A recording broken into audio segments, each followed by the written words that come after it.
What's your evaluation of the defense right now as it stands? We'll know Saturday around 3 p.m.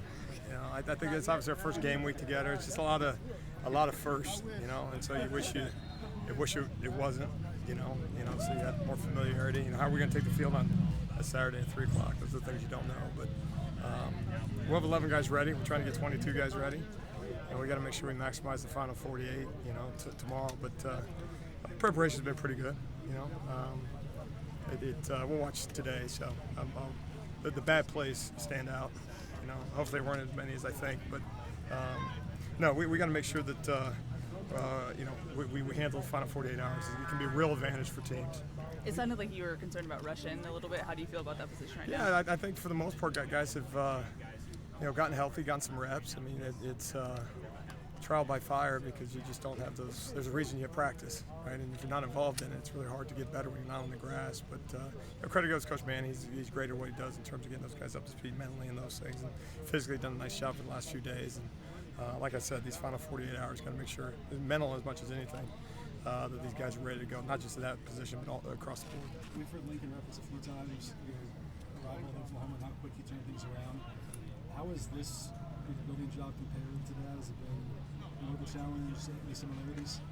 Yeah, I think certainly there's a lot of similarities, but on the same token, you're getting a lot of confidence from doing it. It's the third time installing the defense, and some commonality in terms of the struggles before we arrived in both of the previous two. But you also don't want to be naive and say, well, since we did it there, we can do it here. It's different people, different time, different opponents, all those things, and also part of that is just having a respect level for the guys that are in this program. They're not pawns, they're not robots, and you're just going to install a new defense and go be better. But so much is the mentality aspect of things and the urgency part of things. And we got to make sure that in those cases, the urgency of the players match the urgency of the coaches. And that took a little bit of time that we don't have. But certainly I think that would be the tell-all. How urgent can we become? How big a chip on the shoulder can we have by Saturday at 3 o'clock? But certainly I think trying to buy in. I mean, you're seeing it, but now you got to go do it for real. And there's no my bads, there's no redos come Saturday, and so probably too many redos up until this point. But no, we're anxious to get out there and have a chance to attack a game together. Looks like there was a good amount of physicality today coming into practice, like in the start. Was that something that you guys kind of planned at the beginning, or was that just the energy? Yeah, no, Tuesday and Wednesday for us, we say we're going to play the game twice before we play on Saturday. And a lot of people talk about practice being harder than the games, and it sounds really good to say. In most cases, it's not the case. And what we have to protect against is the players dictating what the tempo of practice is going to be, and saying no, this is all we're capable of midweek. And believe me, they're capable of a whole lot more. And part of that's the physical part of it. You got to get your pads ready. You cannot practice slow, play fast. There's only so much you can do over the course of the work week physical-wise because you got to stay healthy. And man, did we put it into these 2 days. And so I think we accomplished that, kicking and screaming in some cases. We still guys learning our expectations for game week. You tell them, but in some of this they don't quite believe you when you say, no, we're going to play the game twice.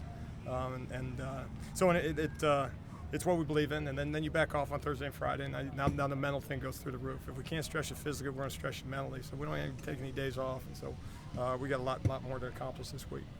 Is there any area that you're kind of anxious to see how it translates to the game?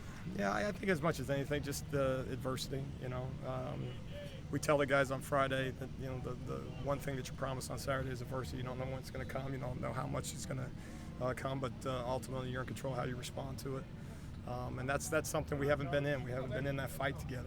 We haven't had the long faces after a long drive, and haven't gone into halftime up or down or any of those things. So much of it ties into what is a college game, the ebbs and the flows and all those things. I'm really anxious to see how the guys respond to that. And part of it as coaches, obviously, we have a major responsibility to make sure they respond the right way. And so it's one thing to talk about it, though, and you try to simulate things in practice, but that's a major area for us. And then can you hold it physically? You can only tackle so many times over the course of fall camp, so we got to make sure that we're getting guys on the ground. So anticipate we'll do a nice job of it, but we got to go do it. Let's do one more. How was Corey caught up from the time he missed, and how much do you use him Saturday? Yeah, I mean, I think we envision being a rotation. I mean, we do this on Thursdays, kind of after practice. have a conversation as a coaching staff. You know, sometimes it's by series, depending on position. Sometimes it's by plays. It's, you know, you earn those reps. It can change on a Friday walkthrough if you're not dialed in, so you're not promised anything. But so I think certainly he's a guy that will have some significant playing time on Saturday, and we'll make a decision tomorrow in terms of the specifics on that. But certainly pleased to get him back out here, and a guy that you know, we have high expectations for. All right, thank you all. Thanks, Alex.